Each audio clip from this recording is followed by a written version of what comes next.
ആകാശവാണി നമസ്കാരം. പ്രത്യേക വാർത്താ ബുള്ളറ്റിൻ വായിക്കുന്നത് തുളസീദാസ് പരമേശ്വരൻ.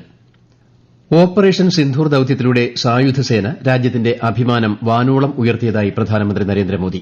പഞ്ചാബിലെ ആദംപൂർ വ്യോമതാവളത്തിൽ സേനാംഗങ്ങളെ അഭിസംബോധന ചെയ്യുകയായിരുന്നു അദ്ദേഹം.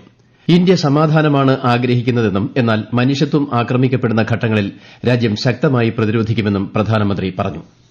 ജമ്മുകശ്മീരുമായി ബന്ധപ്പെട്ട ഏതു വിഷയത്തിലും ഇന്ത്യയ്ക്ക് ദീർഘകാലമായി വ്യക്തമായ ദേശീയ നിലപാടുണ്ടെന്ന് വിദേശകാര്യ മന്ത്രാലയം.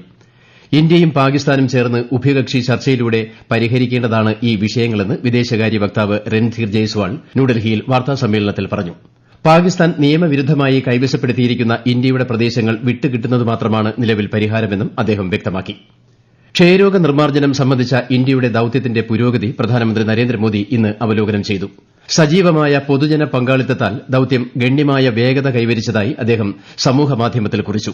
ക്ഷയരോഗമുക്ത ഇന്ത്യ എന്ന ലക്ഷ്യം നേടുന്നതിന് കേന്ദ്രം പ്രതിജ്ഞാബദ്ധമാണെന്ന് പ്രധാനമന്ത്രി പറഞ്ഞു. വടക്ക് കിഴക്ക് സംസ്ഥാനം രാജ്യത്തിന്റെ രത്നമാണെന്ന് ഉപരാഷ്ട്രപതി ജഗദീപ് ധൻകർ വിശേഷിപ്പിച്ചു.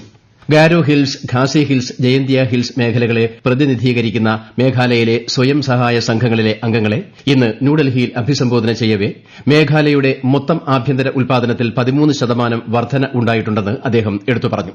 സ്ത്രീകൾ മുന്നോട്ട് വരുമ്പോഴാണ് സന്തുലിതമായ സാമ്പത്തിക വികസനവും സാമൂഹിക വളർച്ചയും സംഭവിക്കുന്നതെന്ന് ശ്രീ ധൻകർ അടിവരയിട്ട് പറഞ്ഞു. കേന്ദ്ര ആഭ്യന്തരമന്ത്രി അമിത്ഷാ ഇന്ന് പുതുച്ചേരിയിൽ പുതിയ ക്രിമിനൽ നിയമങ്ങളുടെ നടത്തിപ്പ് അവലോകനം ചെയ്തു.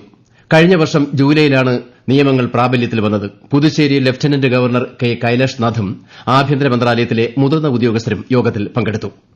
78ാമത് കാൻ ഫിലിം ഫെസ്റ്റിവലിന് ഇന്ന് തുടക്കം. ഫ്രാൻസിലെ ഫ്രഞ്ച് റിവിയേരയിൽ മേളയുടെ ഉദ്ഘാടന ചടങ്ങ് നടക്കും. ലോകമെമ്പാടുമുള്ള ചലച്ചിത്ര നിർമ്മാതാക്കൾ, അഭിനേതാക്കൾ, സിനിമാ പ്രേമികൾ എന്നിവർ 12 ദിവസത്തെ ചലച്ചിത്രോത്സവത്തിന്റെ ഭാഗമാകും. മികച്ച സംവിധായകൻ, മികച്ച നടൻ, പാം ഡി ഓർ പുരസ്കാരം തുടങ്ങിയവ മേളയിൽ സമ്മാനിക്കും. കേരളത്തിൽ മനുഷ്യ വന്യജീവി സംഘർഷം സംസ്ഥാന സവിശേഷ ദുരന്തമായി പ്രഖ്യാപിച്ചു. ഇതിന്റെ ഭാഗമായി പുതുക്കിയ ദുരിതാശ്വാസ മാനദണ്ഡവും വിവിധ വകുപ്പുകളുടെ ചുമതലയും സംബന്ധിച്ച ഉത്തരവ് സർക്കാർ പുറത്തിറക്കി. വന്യജീവി ആക്രമണം മൂലമുള്ള മരണം വനത്തിനകത്തു വച്ചാണോ പുറത്തുവച്ചാണോ എന്ന് കണക്കിലെടുക്കാതെ ധനസഹായം അനുവദിക്കാൻ തീരുമാനമായി. സംസ്ഥാനത്തെ കുടുംബാരോഗ്യ കേന്ദ്രങ്ങളിൽ ആഴ്ചയിൽ 2 ദിവസം പ്രത്യേക ക്യാൻസർ സ്ക്രീനിംഗ് ക്ലിനിക് പ്രവർത്തിക്കുമെന്ന് മന്ത്രി വീണ ജോർജ്. ക്യാൻസർ സാധ്യത സ്വയം കണ്ടെത്താൻ ജനങ്ങൾക്കിടയിൽ ശക്തമായ ബോധവൽക്കരണം നടത്താനും മന്ത്രി നിർദ്ദേശിച്ചു. ബിപിഎൽ വിഭാഗക്കാർക്ക് സൌജന്യമായും എപിഎല്ലിന് മിതമായ നിരക്കിലുമാണ് പരിശോധനാ സൌകര്യം ഒരുക്കിയിരിക്കുന്നത്.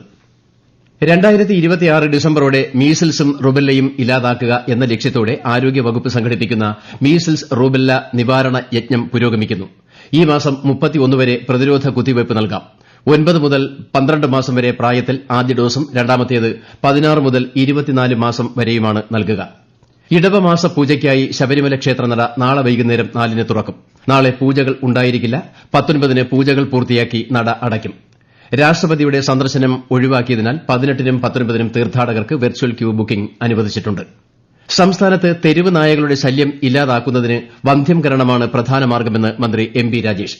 എന്നാൽ നായകളെ വന്ധ്യംകരിക്കുന്നതിനുള്ള ABC കേന്ദ്രങ്ങളോട് ജനങ്ങൾ സഹകരിക്കുന്നില്ലെന്നും അദ്ദേഹം കണ്ണൂരിൽ പറഞ്ഞു. ഓപ്പറേഷൻ ഡി ഹണ്ടിന്റെ ഭാഗമായി സംസ്ഥാന വ്യാപകമായി നടന്ന സ്പെഷ്യൽ ഡ്രൈവിൽ 91 മയക്കുമരുന്ന് കേസുകൾ കൂടി രജിസ്റ്റർ ചെയ്തു. 98 പേർ അറസ്റ്റിലായി. ലഹരി വിൽപ്പനയിൽ ഏർപ്പെടുന്നതായി സംശയിക്കുന്ന 1757 പേരെ പരിശോധനയ്ക്ക് വിധേയരാക്കി.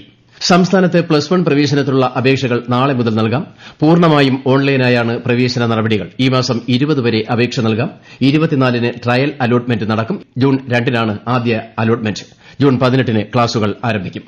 കേരളത്തിൽ അടുത്ത 5 ദിവസം ഒറ്റപ്പെട്ട ഇടങ്ങളിൽ ശക്തമായ മഴയ്ക്ക് സാധ്യതയെന്ന് കേന്ദ്ര കാലാവസ്ഥാ വകുപ്പ്. പത്തനംതിട്ട, ഇടുക്കി, എറണാകുളം, പാലക്കാട്, കണ്ണൂർ, വയനാട്, കാസർഗോഡ് ജില്ലകളിൽ ഇന്ന് മഞ്ഞ ജാഗ്രത നൽകിയിട്ടുണ്ട്. നാളെ തിരുവനന്തപുരം, പത്തനംതിട്ട, കോഴിക്കോട്, വയനാട് ജില്ലകളിൽ മഞ്ഞ ജാഗ്രത പ്രഖ്യാപിച്ചിട്ടുണ്ട്.